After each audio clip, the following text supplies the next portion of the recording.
Jinai sėdi nepležima, kad Dirba. jinai dirba. Dirba labai nušilus. Nu, sunkiai dirba, kaip matote. Krenta daiktai iš Turi rankų. geriausią darbą pasaulyje. Nu, bet esmė tokia, žiūrėk, noriu parodyti aplinkui. Čia štai peliukas yra, čia štai dekoracija. Ir čia yra.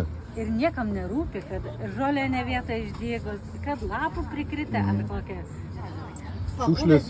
kertelę papuvus, visiems gerai. Staliukas yra iš keletų tokių dėžių. Nerealiai. Ir čia yra, žiūrėk, čia yra sendaikčių turgelis. Vat, ko reikia Lietuvoje būtų padaryti, ne? Gal kad nors bus. Gerai, kebra metamės, padarom tokį gerą, tokį. Pas mus jis nėra daug vasaros dienų, tai atėjo toks minusėlis. Čia žiemą, beje, žiemą irgi nemažiau faina, nes jie tokiam dideliam bliūdė susikūrė laužą ir vis ten... Jo. Čia kavinė, ir viduje kavinė žiemą aplink židinį. Nors dūmai rūksta aplinkui, bet jis sėdi, kavą geria. Čia kažkoks namelis yra. Kažkoks kosmosas. Tai va, faina vieta. Jei kas nors norėsit, parašykit, paklauskit. Jeigu važiuosit, pasakysiu, kur yra, galėsit labai aplankyti. Ir beje, čia ten tas namelis, kur ten žmonės laukia. Ten jis yra skanių dešrainių ir dešrelių omleto padarė. Estetiškai moka iškepti. Iš kartos į kartą ten gamina. Dabar sūnus gamina. Tai va, bet skaniai, štai žmonės valgo, patenkinti. Ir mes dirbam. Geros dienos. Tai va, bičiuliai, čia sėdėjom štai kaviniai, čia štai aikštė prekiautojai, sėdi visi kavinėje, daug prekiautojų, daug dekorų ir labai fainai yra. Čia ir žiemą ir vasarą fainai yra.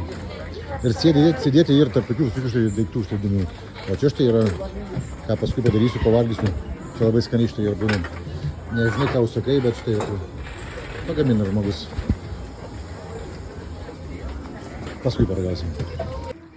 Ir va čia tokie kurioziti daiktai. Ir visų nameliai yra užrakinami vakare. Ir paskui kitą dieną, kitą savaitgalį vėl atrakinami. Lietuvoje galėtų būti taip. Išnuomoji prekeiviams, paprekiavo ir paskui namai išvažiavo. Superinė vieta. Visiems rekomenduočiau atvykti, kas mėgsta sendaikčius, į tą tokį veidelį.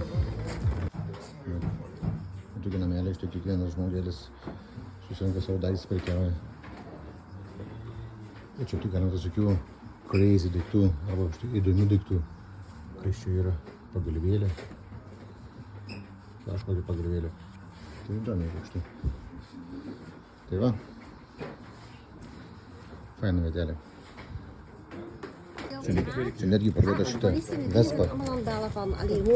Idealios būklės. Šiaip kaina jos 4600. Tai kam domina toks dalykėlis, prašau. O taip šiaip čia beleikia gerų daiktų, įdomių. Ne porcelianas, ne krištolas.